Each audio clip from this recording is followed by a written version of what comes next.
అత్తమ్మ పట్టుకోవాలి దీన్ని పట్టుకోవాలి ఆ చేత అత్తమ్మ మనకి ఇక్కడ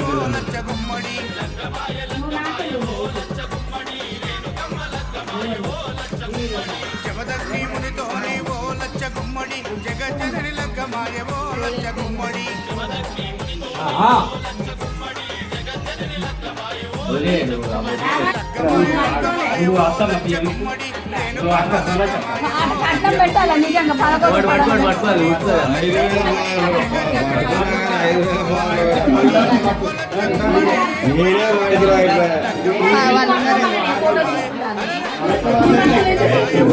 పట్టు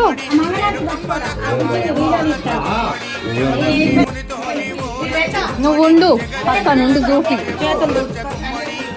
నాడు ఇట్లా గిన్నెలు